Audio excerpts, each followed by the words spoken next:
Nakankaka Yvonne olunaku olwaleero avuze n'abagamba nti bamikwano mulekerawo okumuvuma newankubadde nga mumuyise ebigambo bingi mumuyise amannya mangi naye ye she still standing. Bannange kamaama mukagambye ebigambo bingi mukavumye naye olunaku olwaleero kavuddemu omwase era nga sagala mbeere nga mwogerera ngenda bba mukuterako mu maaso awo ate naawe obeere nga omwewulirako naye nga kansooka okwebaza gweno mulungi eya subscribinga ku Wonder Boy UG nti mukwano wakola kyamaanyi nnyo ddala era nga naawe abaleta nawe ku subscribinga darling beera nga osubscribinga kona ku notification bell ate tubeere nga buguli etuteekayo mukwano gwasuka ogifuna naye nga serabidde ababiva organic ono ng'akozesa eddagala ly'obutonde okujjanjaba ate Hajat Kalodo onaakulombera edduwa byonna ebyekutte ne bita naye nga sinnabakuwa Nakankaka badde nkusaba video no gimpere like ate sobola okuba nga yeeyongerayo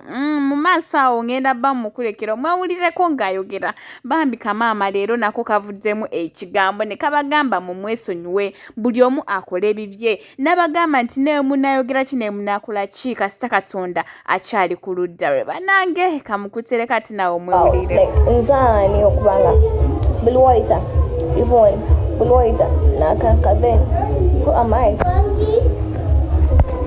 I just give the glory back to God. Actually, my only prayer to God is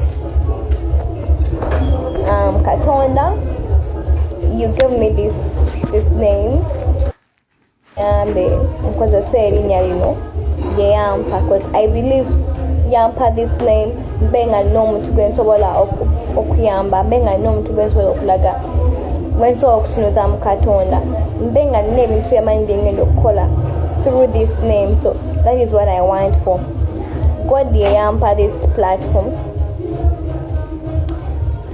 when malaika shoppers mukwano, you don't deserve to be on my life sagala katembe what my enemy has meant for evil my God has turned it around for my good. You might call me any sorts of name. You might call me most of you call me a broom actress, most of you call me a prostitute, most of you call me chovu, whatever case it may be, but my God has turned it for my and they committed again akuchawa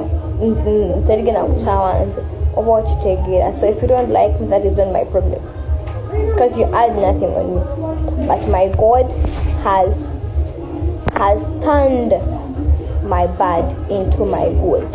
You understand? So I don't want you to put other people down. Many of you are trying to tear me down, but guess what? I'm still standing. Hi Simon, how you doing? I'm still standing. You understand? So I always tell you this. What the enemy meant for evil, God has turned it around. He has turned it around many times for my goodness. And many of you are gonna see me achieve a lot of pretty things, a lot of nice things. Shenyizo okubagamba Katonda gwataddeko omukono, Katonda gwakyayinako akasubi ke terina omu asobola kumukakanya nga yasazeewo oba onfuna. So bakati baddiya gasiya platform ekuyambye ekikalinga akabizi. Wow, actually I like such statements.